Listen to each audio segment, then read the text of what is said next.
JLT Novices Chase is the last of the Novices Chases. It's on day 3, or the last of the feature Novice Chases on day 3, where we've obviously transferred our attentions over, as you've heard, to the slightly more galloping new course. This race 2.5 miles, and again, if we start with the betting here, Weatherbys Cheltenham I mentioned with reference to the RSA, Mona Lee we mentioned with reference to the RSA. The difficulty here is going to be a little bit of working out which horses go where. Yeah, I think if you can be very confident that you've got a runner in this race, that you're sure he's going to go for it, you're probably going to get a bit of value, because you only have to look at the first 5 or 6 in the betting. Footpad 2-1 favourite, again, obviously to emphasise no runner, no bet, so very unlikely to run. Weatherbys Cheltenham probably will go at 7-2. Then you've got Mona Lee, probably won't run. Invitation only, question mark. He's entered in a number of races. Alboom Photo, who'll probably go or may go for the RSA, and then Petit Mouchoir for the Arkle. So as you go further down the list, you've got a number of horses who are unlikely to run at the top of the market. So you're looking to try and find a bit of value. At the moment, Weatherbys Cheltenham, he's 7-2 favourite with ourselves. He's rock solid in the betting. As things stand, unless one of these diverts and goes to the JLT, I suspect he'll go off a well-backed favourite. But on the back of that Cheltenham run, you'd have to think that there was a little bit of value elsewhere. Fortunately, I'm not in the. I'm not someone who gives out. No, I should be someone who gives out value. Hopefully, one of the guys will be able to find the value, and then we'll be able to give the value. Very diplomatically put. Matt, I'm going to start with you. Let's get you close up the running order here. What have we got thoughts about the JLT? Tough race.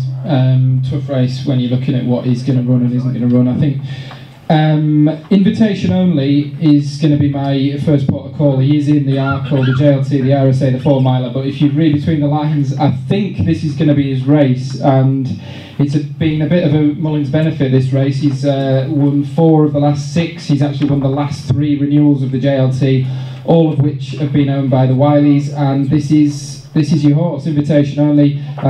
Again, ran in that very nice graded race in Ireland, the flow gas behind Mona Lee, ran extremely well.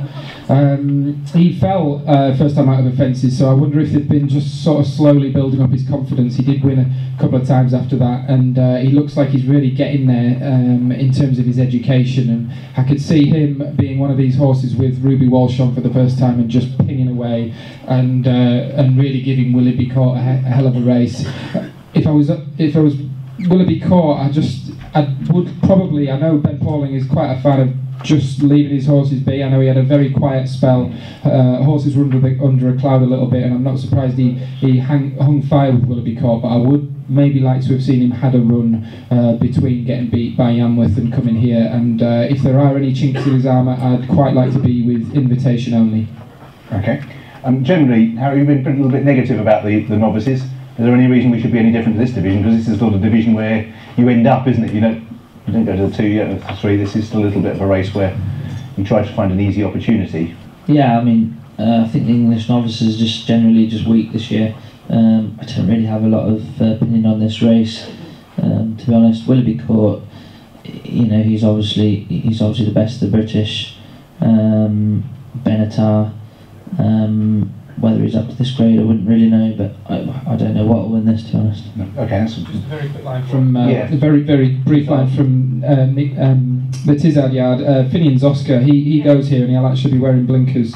He's had a breathing up. They thought the world of him last season. He doesn't become a bad horse overnight, and if the price is right with Finian's Oscar, he has got the ability to outrun those odds. 12s looks a bit skinny, Michael. We'd quite like a bit of 20s about him. But if the price is right on the day, Finian's Oscar I could certainly see running a big race, back of the fences, back down in trip, blinkers on.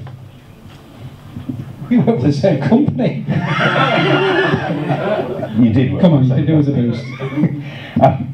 Matt, can I just ask about 5-year-olds? Because I'm presuming Terraform may end up here. Is that? He might do, although Nicky said only if very soft ground and possibly not even then. But as you infer, the 5-year-olds have no 5-year-olds won this, and they've got a terrible record since the Wake Fraser. They get £1 here. Yeah. But I think he'd be up against it. Anything else on this race from your side? Well, I'm kind of with Matt there. Finian's Oscar's the sort of horse I've been looking to oppose all year because you're anti-post favourite for this, and then suddenly you look, there is some 16 to 1 around, even if the 20 to 1 hasn't materialised quite yet. His form with Move with the Times and Kustar Sivola is actually pretty good. It's probably as good as anything that's going to run in this. I think the blinkers that Matt referred to are crucial. In some ways he reminds me a bit of Tuchev, who won the Arkle a few years ago. He'd had a couple of runs, jumped really poorly, and then on the day Mick Fitzgerald just made his mind up for him at every fence. And that's what Robbie Power's going to need to do with Finian's Oscar, is be brave, try and get him into a rhythm, don't let him think about it too much. And he's been really strong at the end of his races, particularly that race at Cheltenham. Now, unless one of them get diverted from the other races, I think he's the most talented horse in this lineup.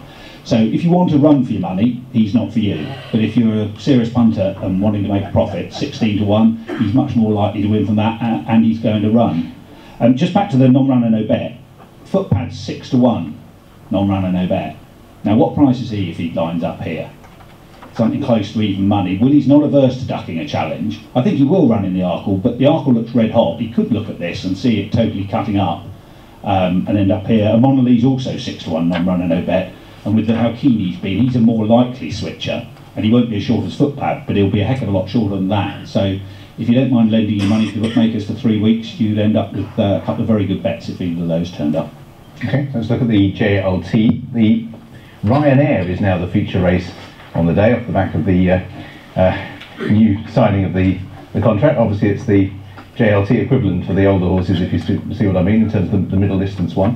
How are we betting here? Under So, no surprise to see him at the head of the market, really. Yeah, Under So 5 to 2, waiting patiently. The Great Northern Hope 3 to 1. Duvan 4, and then you've got Min 4 and Fox Norton at 5 to 1. So again, you've got Duvan and Min. Well, certainly Min, who's very unlikely to run in this. Duvan may run in this. Waiting patiently, we'll wait and see. I think the ground's going to be a key to whether or not that horse runs or not. And then you've got Under So, and then the next in is possibly Fox Norton. So he's 5 to 2, Under So. I don't think he probably gets the credit he deserves in some respects. He's incredibly consistent. He won the race last year. He's rock solid, but I suspect that the pundits and tipsters will look to try and take him on with something, but I'm not quite sure what, and I think he'll probably just about go favourite. Okay. Matt, anything, it was one of the newer races in many ways. Any trends that have developed over the last few runnings? I think the trend that's changing is this used to be the consolation race for the high-class horses, the Dynast and Riverside Theatres. The last two renewals have arguably been won by the best two chasers at the meeting, Ventura and Under So. And two men are now looking to run their elite horses here. One, Michael O'Leary, probably doesn't have one to run in this year, but Willie Mullins does. And I'm pretty certain if he gets to the festival, Duvan's going to line up here. I can already hear Willie saying it just wouldn't be fair after the preparation he'd had to ask him to go that 2-mile gallop. And just as he ran Ventura, who's probably his best chaser in this. Now he's 4 or 5 to 1, non-runner, no bet. He's only going to run, if he's okay, he's only going to run if Ruby picks him over Under So. And what price again is he then? He's probably 6 to 4, something like that. So there's plenty of value with him. I think the race, you allude to the trends, I think the race has changed, and the good horses like Fox Norton and Top Notch, who are the sort of horses who used to win this, I think are probably not quite good enough to win it with these elite horses turning up. Weather watch for waiting patiently. My guess is Ruth Jefferson won't run in. They look to be more interested in the King George. But if it did buck it down, then he's looked fantastic so far. How impressed have you been with waiting patiently, or anything else in the race? Yeah, really impressive. He's progressed massively all year, but I don't think he'll run. I think Under So is the best priced favourite of the festival, and he is absolute steal at 3 to 1. Duvan, whether he turns up or not, like if. Yeah, no, well, that's yeah. They're 3 to 1, absolute piling. Okay, so Under So strong for Harry. Matt? Very tempted to be against him. Sounds like an endorsement. You agreed on content. We've agreed on a lot. Well, on the bare form, Fox Norton's got him cooked.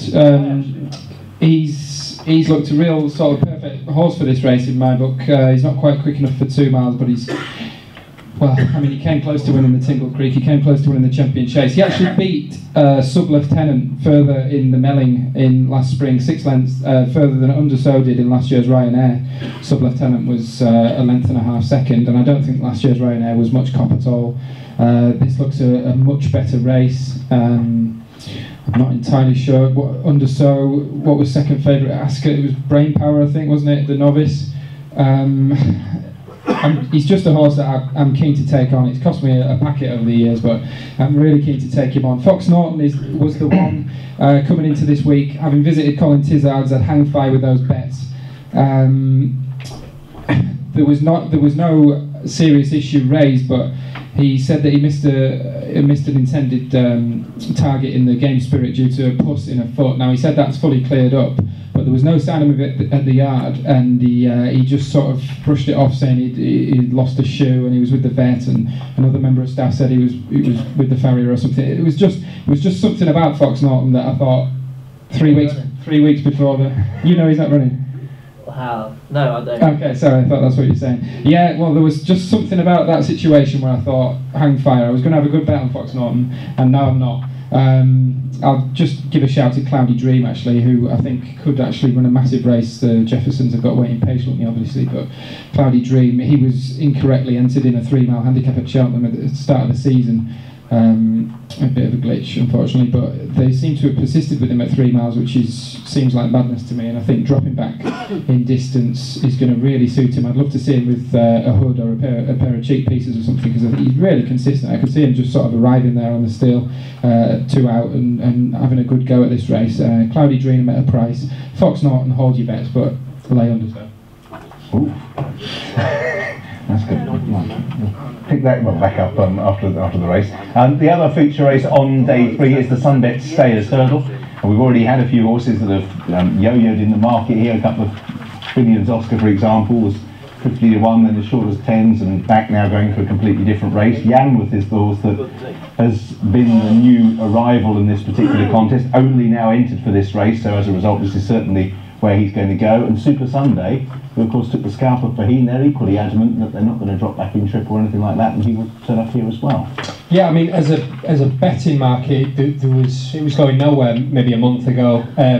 Sam Spinner for Jed O'Keefe was favourite for the race and looked like he was going to be set to go off favourite. Since then, Super Sunday won the race in Ireland over 2 and has got the form after winning the Coral Cup at Cheltenham. Yanworth's been diverted here. We still haven't seen Penn Hill. Twiston Davis said the new one runs in this race. Nicky Henderson's confirmed Lammy Surge runs in this race. So all of a sudden it becomes a real good betting race. Whether or not there's a real superstar in there like we've been used to, the likes of Big Bucks, English Drever, I'm not sure. But it's certainly a good betting race, and as it stands at the moment, of the horses, Apple's Jade is in here, but she's unlikely to run. Of the horses that are at the top of the market, Super Sunday heads the market at the moment at 3 to 1. He looks rock solid, but Yanworth at 7 to 2 is certainly sort of vying for favouritism. Although I must admit, I do think he is very, very short at 7 to 2 of what we've seen this year. Okay, and Sam Spinner, an interesting horse. He'll be it's one of the good story horses, isn't he, really, Matt, from this particular race, with Jed O'Keefe and Joe Colliver? Absolutely, and it makes it a very different race. My approach to this race is generally to look for the class acts stepping up from 2 to 2.5 miles. They've had such a good record, Bacchanal, English Drever, Solwit, more of that, Nichols Canyon. If they settle, Nichols Canyon did last year, Jedski didn't, then because they've historically gone pretty steadily in this, the class horses have done very well. But Sam Spinner blows that open. He didn't look to seem bothered by being taken on for the lead at Haydock. Joe Colliver's his big day, he's got to get the fractions right, but if he can, he could well run the finish out of the others. Super Sunday's had 2 goes at 3 miles, been beaten both times. He can steadily run races, so I'll be a bit concerned about his stamina in a well-run race. Yanworth's got to adapt, having been jumping and ballooning fences, which is a pretty big ask. I'd have thought one of the strongest trends for this is that no veteran has won since Crimson Embers in 1986. But if anyone is going to do it, it's probably the new one who's looked as good as ever this year. And he would be my idea of the speed horse if Sam Spinner doesn't do it. But because, as Richard says, he's from a small yard, he's top price 5 to 1 at the moment, he's got by far the best 3 mile form at the moment, he's an uncomplicated ride from the front, and I think he's a pretty good value bet in this. Harry, let's take your experience of, you've made quite rapid rise through the ranks in recent years in company with Dan. How big a thing is it for somebody like Joe Colliver, who doesn't even ride with most of you on a daily basis because he rides in the north, coming into a weighing room environment, Cheltenham Festival, all relatively unfamiliar? How big an ask is that mentally?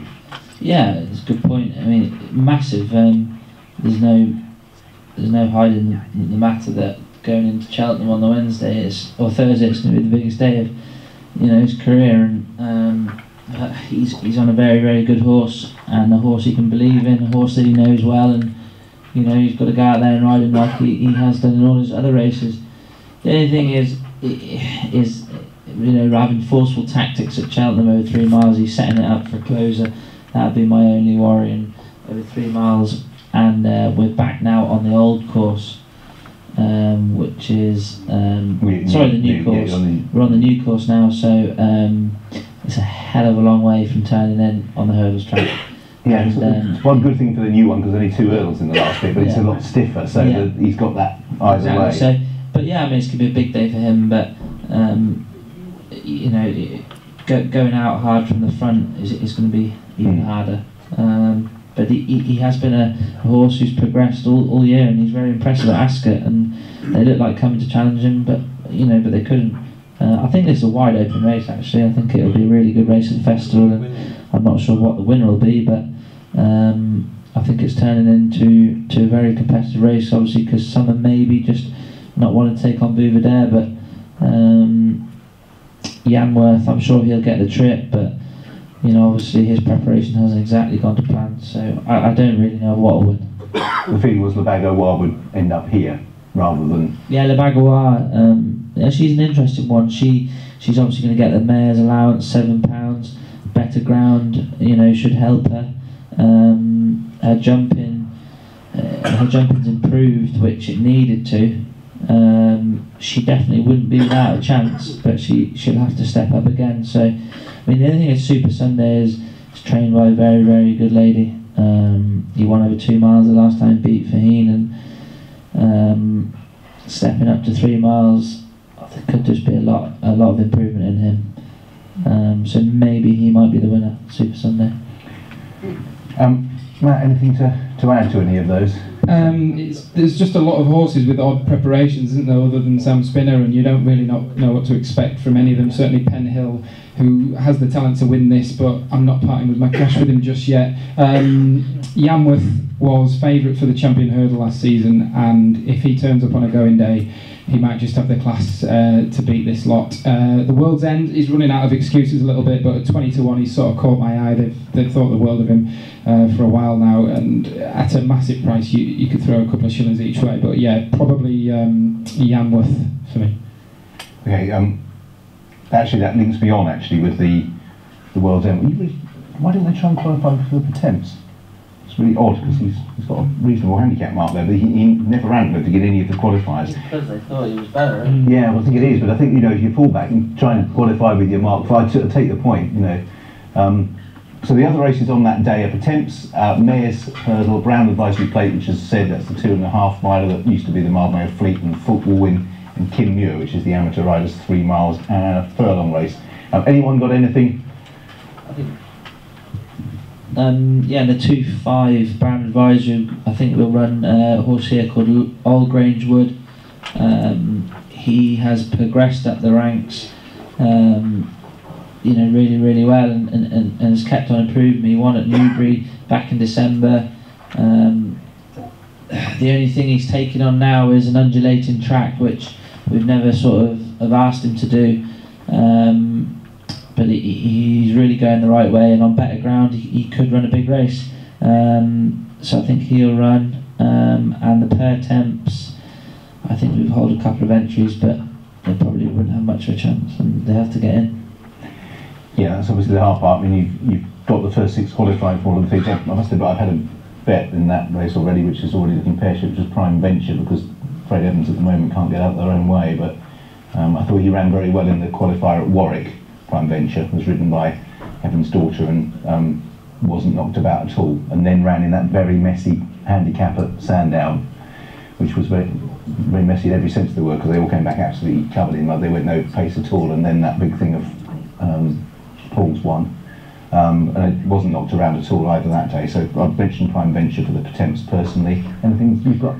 Pertemps as well, but it's pretty well found in the market already, is Glenlow for JP McManus and Gordon Elliott. He's actually a full brother to Alfie Sherrin, who won at the festival a few years back. I think he's all about stamina. I don't think it's got you running scared at this stage, so not really put in the handicap yet, because we haven't got the weights out, so it's a little bit difficult to be too certain what we're... Yeah. Mares Novices, Maria's Benefit, I gather is okay. You know, there was written the other day that she had a little bit of heat and they're investigating, but I know we've spoken to the RFITV at the weekend, and she is all right. Yeah, I mean, again, you've got another short one here in Lorena, who was very impressive in Ireland. She's even money, and if there were to be problems with Maria's Benefit, clearly would go off even shorter.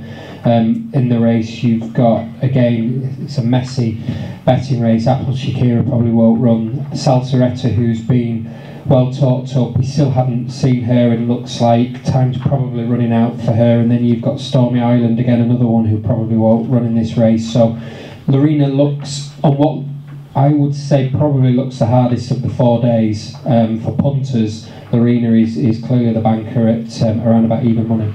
Okay, so Lorena, I must admit, I personally would run Apple Shakira in this. I think she's got a flat spot that will find her out in the Triumph, personally, but I don't think they will, because Espoir de Laine, who probably would have been the JP horse that probably would have gone for the Triumph, has obviously been ruled out after running poorly in Ireland. But I must admit, I think the tempo of this race would suit Apple Shakira down to the ground, because Maria's Benefit will go off pretty hard, and I think she just takes a little bit of time to find top gear. She's always pretty strong at the finish, but she always gives you a bit of a scare on the way, and I'm just not 100% sure that you'd get back into it in a Triumph if that happened. But I think it would be ideal to run her here, but I don't think she will. And Matt, anything again, just trends-wise, or anything you personally fancy over any of those races we haven't covered in depth? No, I think I'm on Jockey Watch for the Kinmure. You can do a lot worse than just keep an eye out for what Jamie Codd and Derek O'Connor are going to ride. I imagine Jamie's going to be on Squatter, but he's already well found in the market. It's interesting, Pendra, who was just chinned last year, hasn't run since he's entered. Derek rides mainly for JP McManus at the moment, so he might be one to keep an eye on the vibes for. Okay, so keep an eye on the jockey bookings there. Which brings me on to day 4 and the transition through to the Triumph Hurdle, where Apple Shakira is right there towards the head of the market. Indeed, she looks like she's your favourite, yeah? Yep, 5-2, Apple Shakira. We Have a Dream, 6-1, and then we've got the Irish horses, Mr Adjudicator at 6s, Stormy Island at 7s, Farclass, who was second at the Dublin Festival, and Radissian, who I believe runs in the Richard Hoiles. Yes. The Adonis, the Richard Hoiles race. So yeah, I mean, Radissian could shake up the market, but Apple Shakira is very solid. But I think she's going to be the one again, a little bit like Undersow. But I think Apple Shakira is going to be the one that people are going to be keen to take on. The ground might be quicker. She's only running small field races, and if we don't think the English novices are a very good full stop, then punters may come for the Irish horses. And with Mullins and Elliott bringing over us, we'll have maybe 2 or 3 each in the race. Then she could well drift, despite the fact that she's got 4 ones next to her name. Dan's got a couple in at the moment, Harry, so does Saxophone and Nibby Negra. From your comments, do I take the view they're more likely to end up in the Fred Winter? Yeah, they're more likely to go Fred Winter. Yeah, fair enough. Sussex Ranger ran the other day on the all weather, and it was a prep run for that. He's got form with the likes of We Have a Dream. Mr Adjudicator got a positive mention from Ruby Walsh on his Racing UK phone call when I asked him for an underrated one from that weekend. But obviously Espoir de Laine didn't run any sort of race that day. It's a much changed race, Matt, isn't it? Because I know we keep making that point, but obviously the days of it Dan winning at 66 to 1 in a massive field in the mud, it's quite possible that we've only got 36 entries now. A couple have already been earmarked at the Fred Winter. We could end up with sort of 12, 16. You know, it's not quite the same hurly-burly that it used to be. Absolutely. We even in the guide call it the new Triumph as opposed to the old Triumph when you're looking at the trends. Yeah, 10 of the last 12 winners have come from the first 3 in the market. So it is a relatively predictable race. It's interesting what Richard was saying with 2 things there. Apple Shakira definitely, I think, coming down the hill has looked a bit of an issue for her, and that's on soft ground. She's motored home and she's hit the rising ground. I'd be a bit worried about that. And also the vibes for Ruby Walsh. Patrick Mullins this morning was similar. I was listening to the Racing Post postcast, thinking what he'd say about Stormy Island, and he was much more positive about Mr. Adjudicator. He seemed to think Saudia was more one for next year. And Stormy Island apparently is absolutely tiny. She had a solo the other day when he were 58 lengths. Quite how she'll cope being in amongst the geldings in this. She did keep getting chinned in France, so whether she's tough in a battle, I'm not sure. But yeah, it was interesting. The vibes are very much for Mr. Adjudicator. I get the impression he's sort of taken them slightly by surprise. I don't think he was overly rated on the flat. Exactly. As a result, working off his flat form, I think they didn't think he would be top level, but he does seem to be just one of those horses that has picked up over hurdles. Yes, and maybe you take that as a view that the Mullins juveniles aren't that good. If he was a bit more exposed. I do find the one thing I say about on the flat, I do find the best hurdlers, the horses that have come off the flat, are the horses generally rated in the 70s to high 80s. Okay, I think the really good flat horses, 100 plus. I don't know the last one that was a really good hurdler. That's an interesting question. Facebook Live. Facebook Live, that's always anything. Yeah, I think the ones that make real good hurdlers are sort of 75 to 90s. We've got an interesting one coming up potentially at the weekend, I think, because Humphrey Bogart. So he was a 5th in the Derby, so interesting to see how he gets on. So, I haven't ever seemed to really go for it. Matt, have you got anything to say? Just if they are really sweet on Mr. Adjudicator, I did wonder if Gordon Elliott's Farclas was a bit of value against him. He went down fighting against that horse last time out, and I just wonder if Mr. Adjudicator just did him for a bit of pace. It was only his 2nd run over hurdles Farclas, and I think he's got a really good attitude, and he's going to tough it out, and I think he'll really appreciate the track and the trip. It's worth with these races when the Fred Winter weights come out as well, just having a look at these, because quite a few of the owners often get doubly or trebly represented, and it's quite a useful tactic from their point of view to keep one of the high rated that they don't think can win the Triumph in the Fred Winter, because it has a massive impact on the way the weights are structured and can potentially push a few that would have got in to being out of the weight. So it's just when the weights come out for the Fred Winter, just look at the top weighted horses and see whether they're likely to go there, almost as a spoiler in a way for some of the other horses. So Harry, you rode against Apple Shakira, didn't you, on Nube Negra? What did you make of that race? Yeah, it was run on quite soft ground, wasn't it? I thought I had a bit of a chance sort of come down the hill, but he soon left me. Yeah, he soon left me behind. I know what you're saying about maybe she hits a bit of a flat spot, but I think probably more Barry is educating her a little bit to make her jump into the bridle a little bit more. I think this is the race she'll definitely run in, and with the mare's allowance as well. So yeah, you shouldn't underestimate that mare's allowance. I think like you say, the Fred Winter, it could swing. It could swing a couple this way. It might not. So the Irish horses, obviously the Mullins are saying Mr. Whatever he's called, I don't know. Yeah, I thought the other one was good though, Spaldini. I thought that was really impressive, but maybe if the vibes are for that other one, then maybe he's the one for the Irish. Okay, Radish also, I think we mentioned is running at the weekend. In the it's a good stay at that. You need a good stay for this race. It's so tough, and it's a long straight, and that's one thing she does do is stay. So yeah, okay. And Albert Bartlett, well, you need to stay for that for sure. This is Ed's horse, isn't it? You probably had it in the year as much. Schefter's Oboe. Yeah, Schefter's Oboe. It hardly crossed the line before they tweeted me to tell me that this was the second coming of Sam Pro. Yeah. So yeah, we were. Chef is over. This is the Albert Bartlett, by the way. Sorry. Yeah, so we were at Mickey Henderson's yard, and it seemed to be that Schefter's Oboe was there. We'll call it the Alfred Bartlett just for Nigel Twiston Aries. Schefter's Oboe was there. Albert Bartlett horse on soft ground, and Santini on better ground would be there. Albert Bartlett horse. At the moment, Next Destination is favourite, but he possibly won't run in this race. Cracking Smart was the sort of the sexy one that people were getting stuck into. He's 5-1 favourite with ourselves.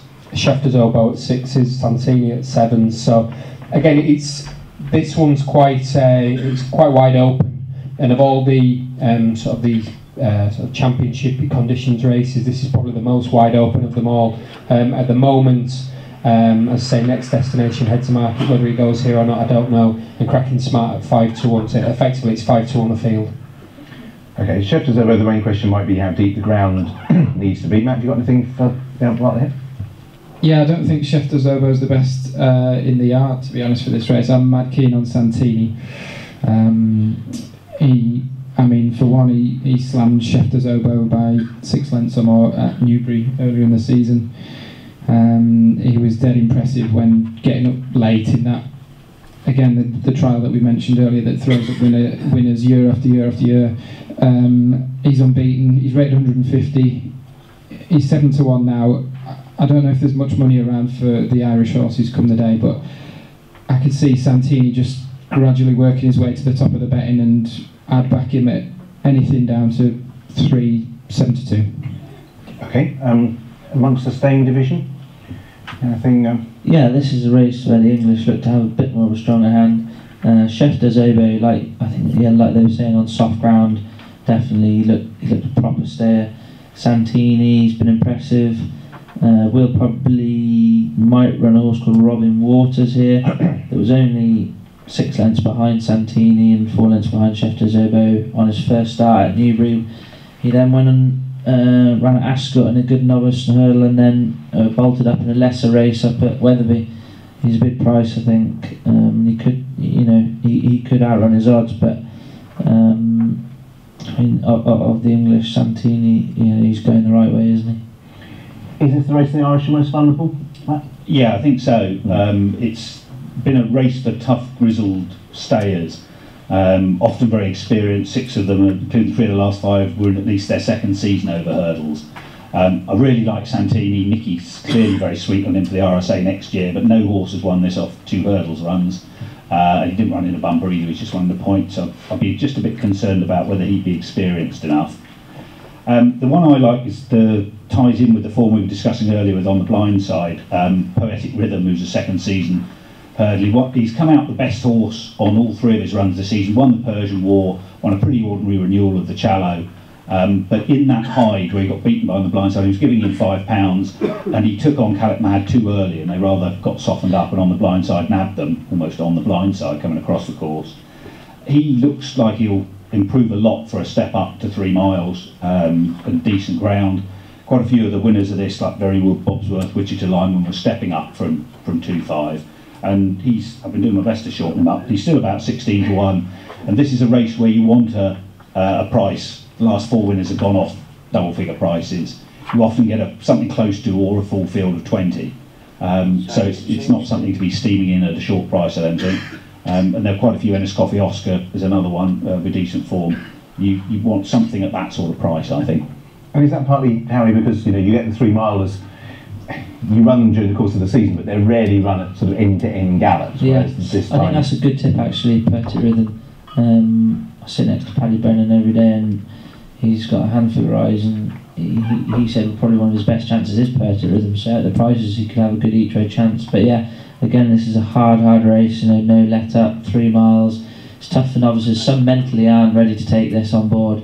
And one sure thing is Poetic Rhythm will be. He's a hard warrior. I'll throw in just a biggish price. Paisley Park's got one on a couple of occasions. I'm not entirely sure he's going to be quite good enough for this, but I do think he'll work home very well. And as Matt mentioned, you're looking for horses that are being asked to stay much further or at a stronger tempo than they've done before. So he could fall into that category. I'm going to come back and leave the Gold Cup till last, so we don't end with a little bit of a collapsed souffle. So we've got County Hurdle, Fox Hunters, Martin Pike and Johnny Henderson as the 4 races that support the features on day 4. Matt, again, I'm going to start with you for anything that crops up with any of the patterns for any of those races.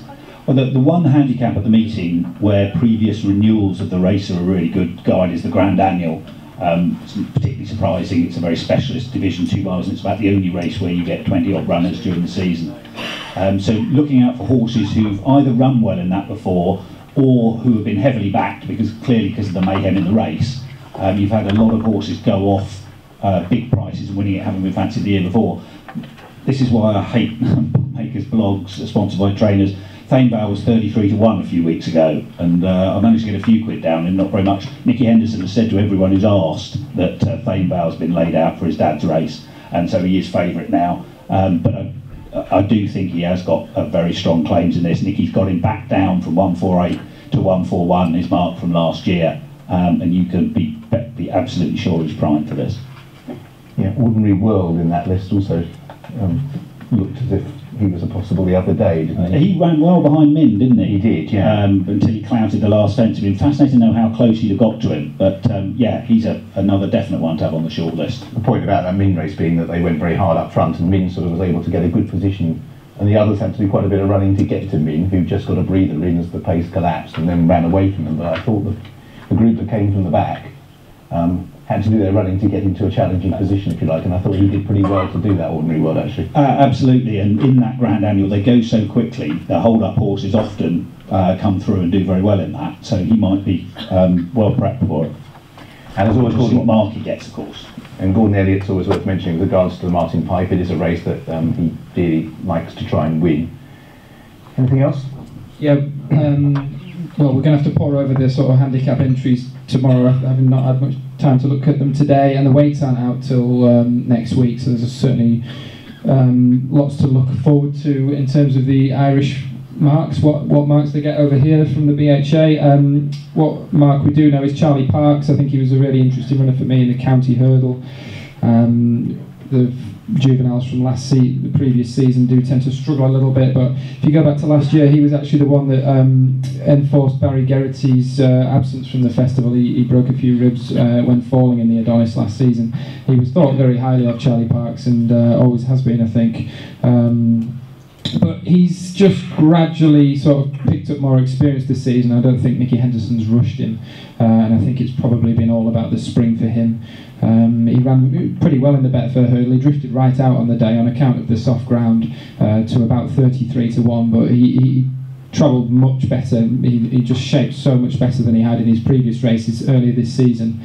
And he was 6th in the Triumph Hurdle last spring. He wasn't too far off the best of them around in that division. Now, whether they were particularly strong, the juveniles last season, is another question, but he's been talking about him potentially running in the Champion Hurdle, but I think that's a bit of a bluff.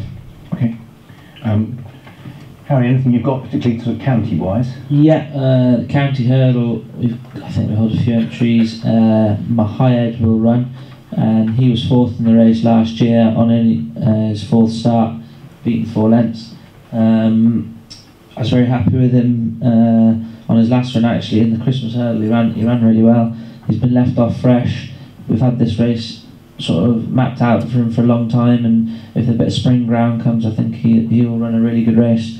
The race will be run to suit. He ran well in the Scottish Champion Hurdle, and was just gaining plenty of sort of big handicap experience without really winning. Can you just say the name again? Mahyed. Mahyed, because he will run the county. Yeah, I think he's got a good chance. Probably one of the better chances of the week, really. We will also run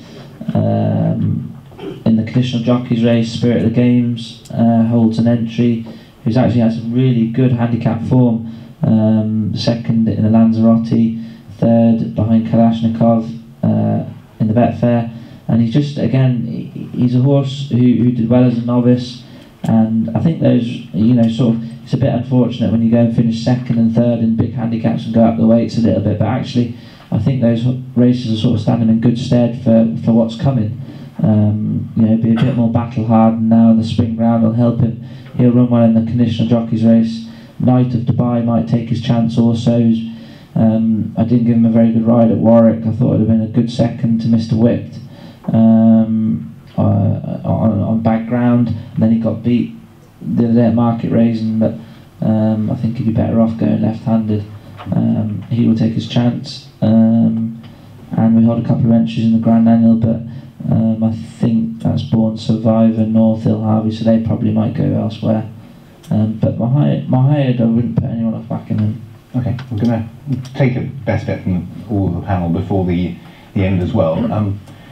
But that sort of brings us neatly on to the Gold Cup. So let's start with the betting. I've got one tip for Fox Hunters. Oh, my word, go on. Yeah, it's an open race this year.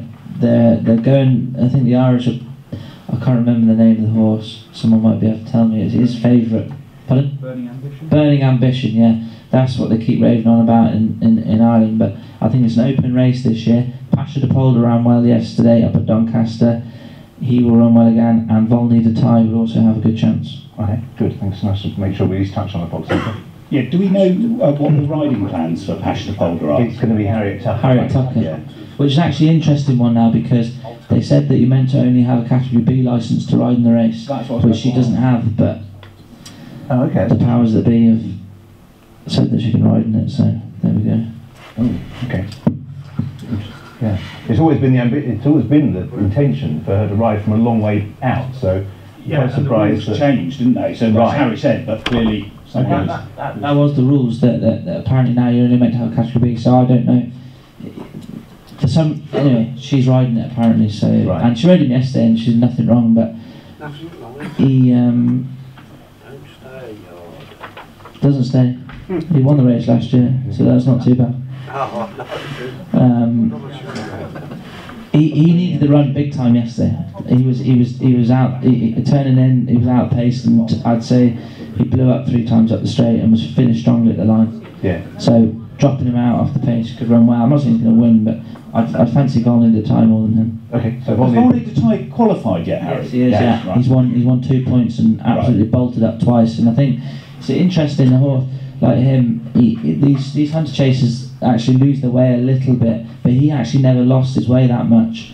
And he I think the big fields are sort of struggling him a little bit, but now he's got his confidence back twice, point to point in. His confidence is becoming into the race high. Spring ground will suit him, and he actually let Bridget's brother will ride him, Jack Andrews. So he's struck up a good partnership with the horse. I think he's got a good chance. And that's crucial in this race. The recent informed horses like him do very well, because punters don't follow hunter chase form, and certainly not point to point form.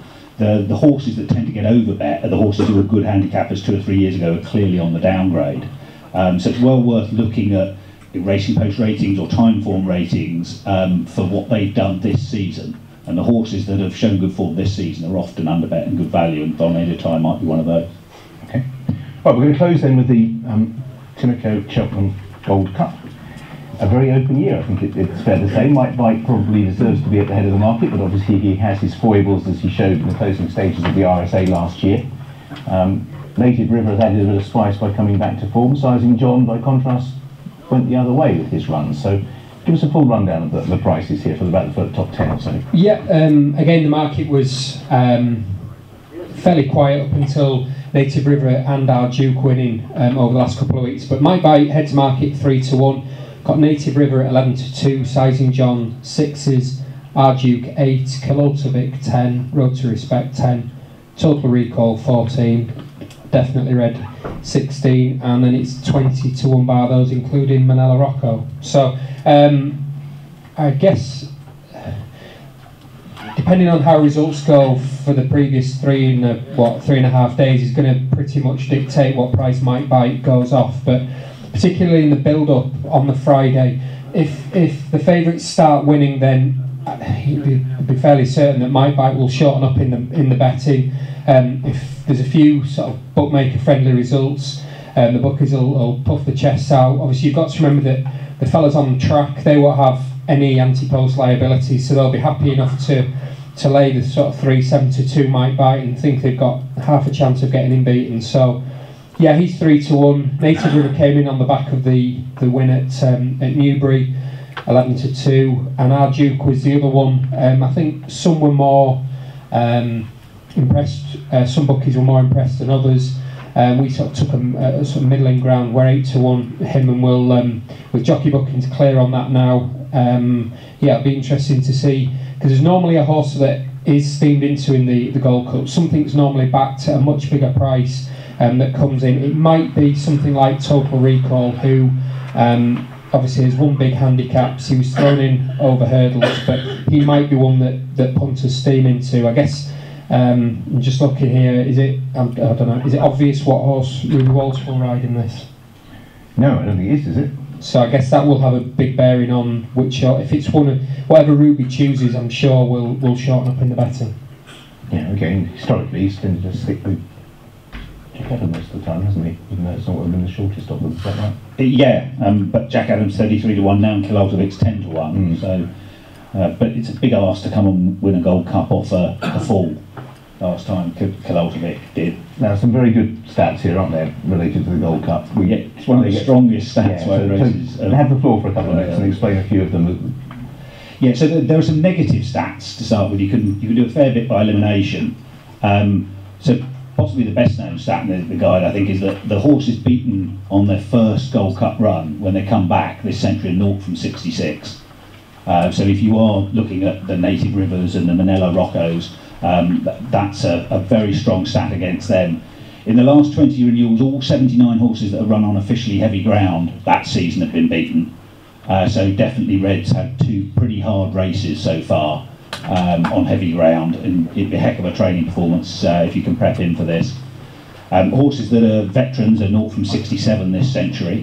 But there are some positive statistics as well. The one that we focused on mainly in the guide this year is about the proven stamina myth. Generally, when you're at these preview evenings or any pundit talking about it, the first thing I say is you need proven stamina for the Gold Cup, and that's not been the case. 25 horses this century have lined up in the Gold Cup, stepping up for the first time from 3 miles, that's including 3 miles and half a furlong. 7 have won, and you'd have made a 77% profit backing them all blind, and that's with a bunch of no-hopers. And if you think about the logic of this, most horses will have a range of tricks they'll be effective at. If you had an ordinary horse at 2 mile 4, it'd probably run reasonably on 2 mile 2 to 2 mile 6. And if you've got a class advantage, that range probably spreads out a little bit. And so top class horses who've been winning the big 3 mile races, your starting position should be to believe that they're going to stay. Clearly you need to look at the visuals. If it was 10 lengths clear in the King George at the last and then you just fell over the line, that's a bit different. But punters are too keen to doubt the stamina just because they haven't run at it.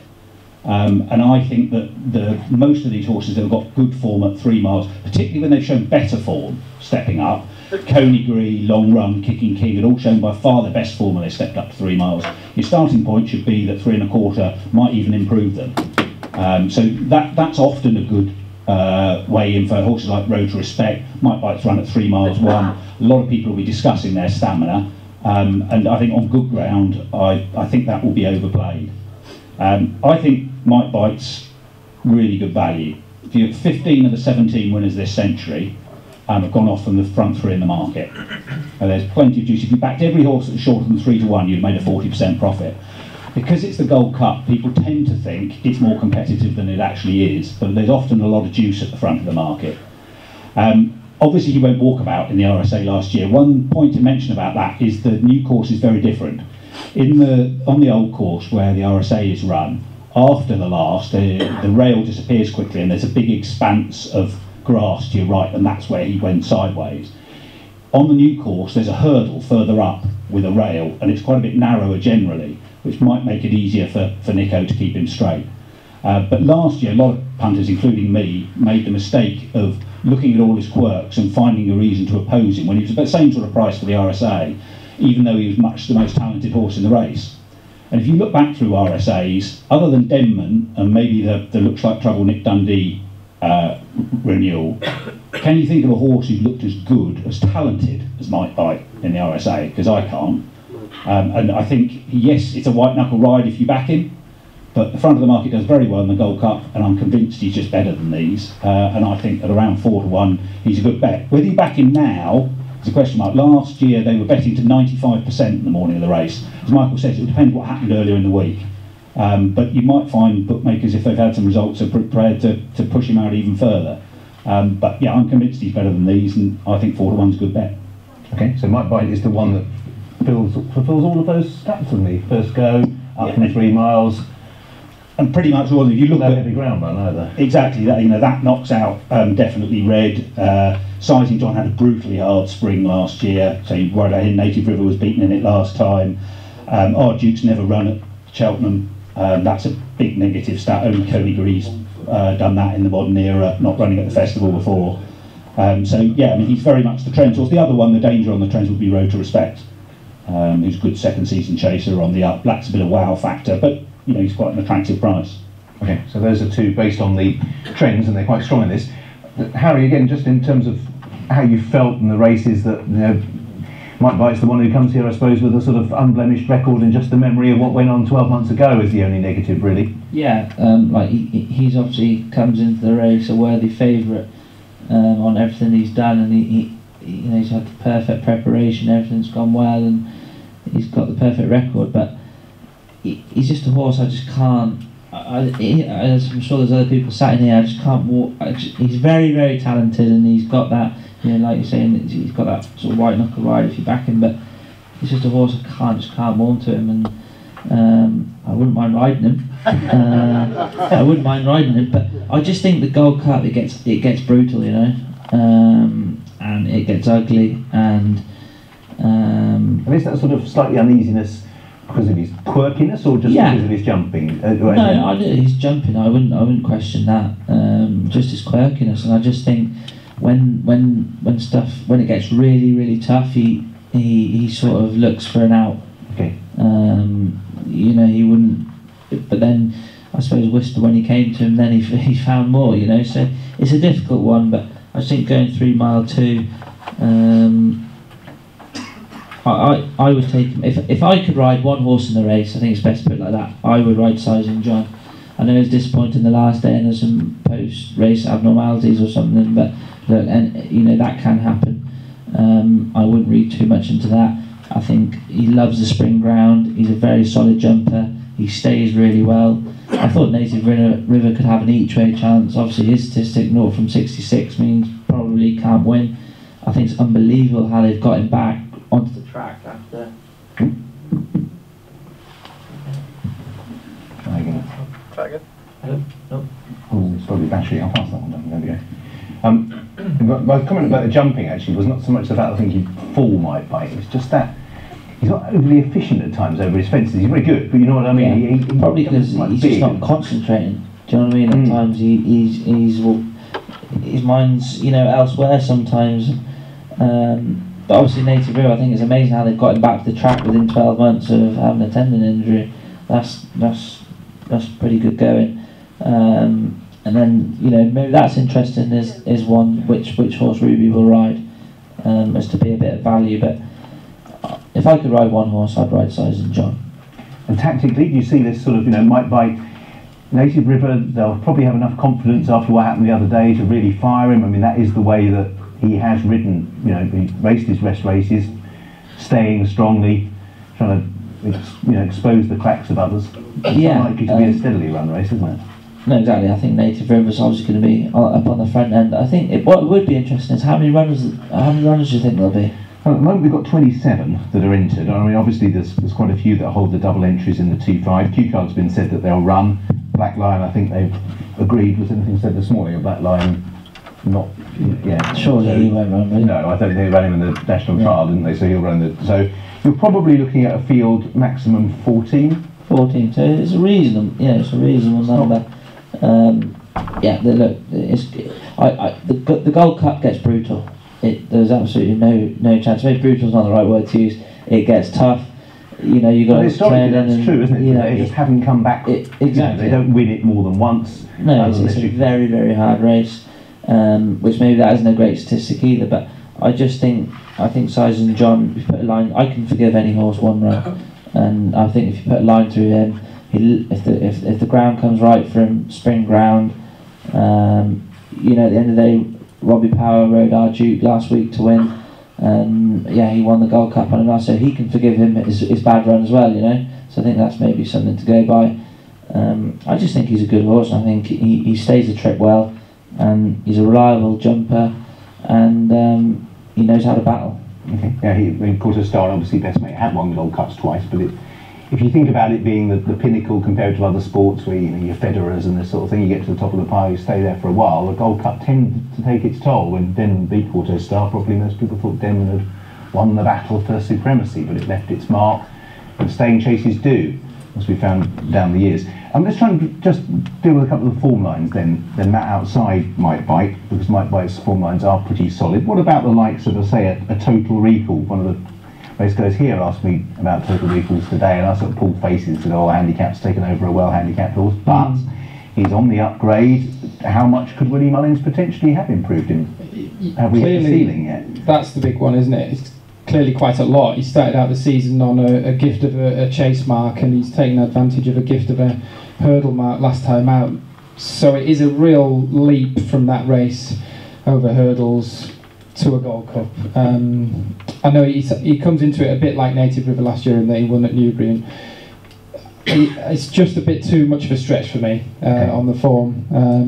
What about Ed Wolf in terms of, he's obviously would be a great story because of what went on with him, but is that, as Harry's mentioned, you can't really afford to have any cracks, and if you've had that historically in the past, is this sort of the race that that's might it. I think beating Outlander at Leopardstown again is no mean feat. He's a really smart horse there, isn't he? And Ed Wolf was running a massive race in the 4 miler before a weird injury struck, but as Harry touched upon, it really does test the horse, and I'm not surprised he's still 25 to 1. Put it that way. It's very hard to pick holes in Mike Bite, and Matt makes a pretty compelling case. Not necessarily stamina for me in terms of the doubts. I've tipped about 15 Henderson horses, and I'm going to oppose the Gold Cup favourite, but I just think, he's been to Cheltenham 4 times. He's been beaten twice, one in a novice chase, one in a handicap hurdle, and he's had 2 pretty harum-scarum victories, and that RSA last year was just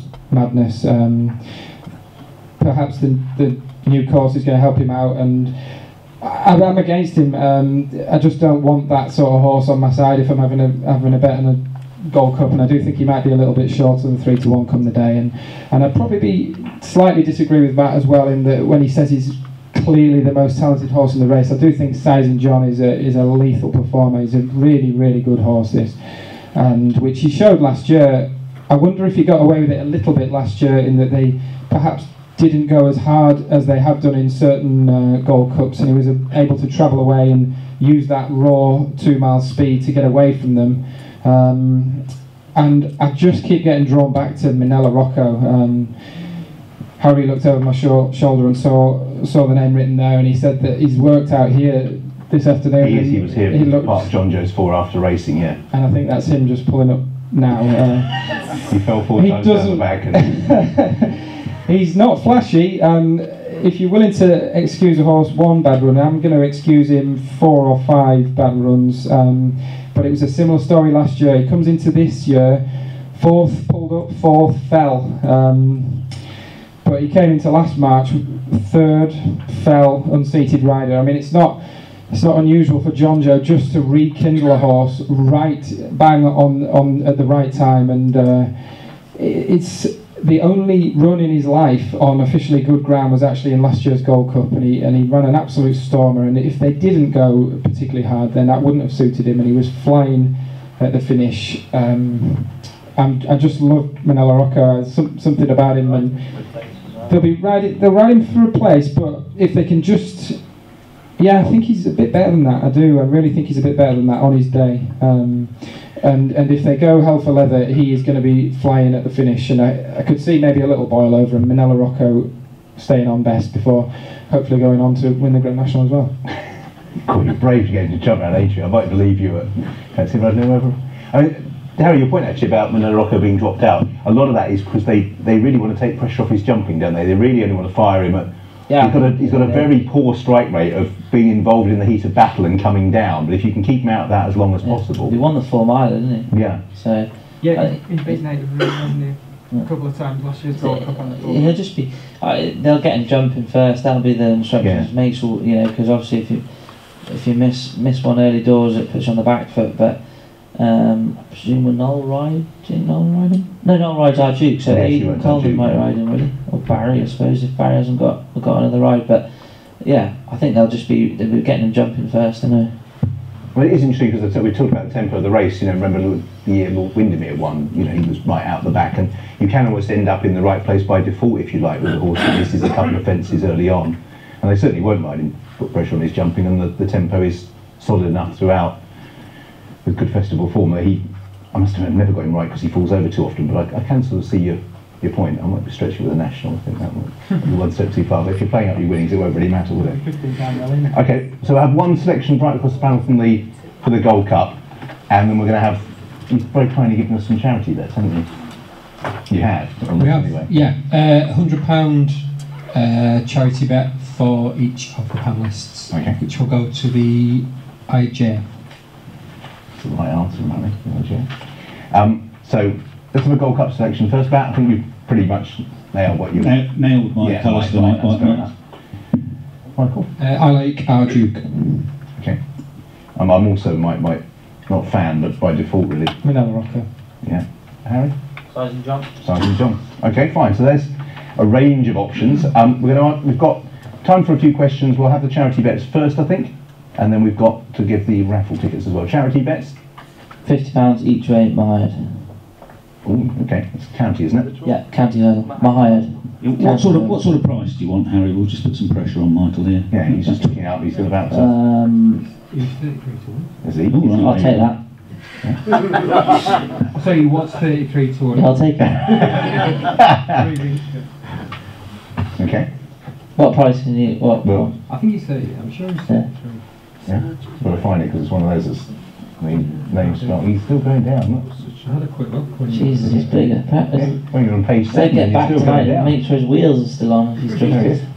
33 to 1. My head. 33 to 1. 33 to 1, county hurdle. If you want to write it down, because the spelling's always horrible, those things. Mohayed.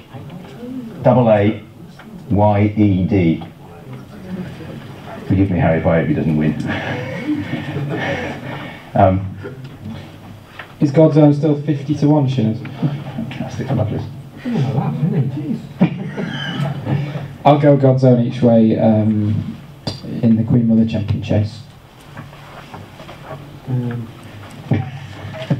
Michael's frantically looking on page 7 of the list. I'll start at the bottom and then go just up. work out. It's 33. General consensus, that's a bit stingy actually. 40 then. Thank you. Yeah. And I thought it was coming out on a decent price, but it's almost like backing a favourite. I'm now really stuck because I'm trying to have a handicap because I haven't had one yet. I'm going each way with Album Photo in the RSA chase. I think he's a top price 14. I think Sky Bet were 12, but I think sure we can bump Michael up to 14. Can you do 13? No. 13? Yeah. Lucky for some, yeah, 13. Yeah, 14 fine, yeah. Okay, I've got to enter the spirit of it now because there's evidence. So I'm going to stick with Evan Williams' horse is suddenly finding the leg they appear to have lost since I backed Prime Venture for the Pretemps and stick with him. So Prime Venture each way in the Pretemps. I don't know, I think you've already laid me that actually with that. It's going to get costly. Okay, I'll find that for you. Bear in mind Evans, that's a long so. Prime Venture, 20, 25. There you go. And as well as the £100, can we have a £10 accumulator on that for the IJ? Because that'll pay for a new house if it comes in, won't it? We only need to put 5 on because I reached the maximum. Yeah, that's true. So.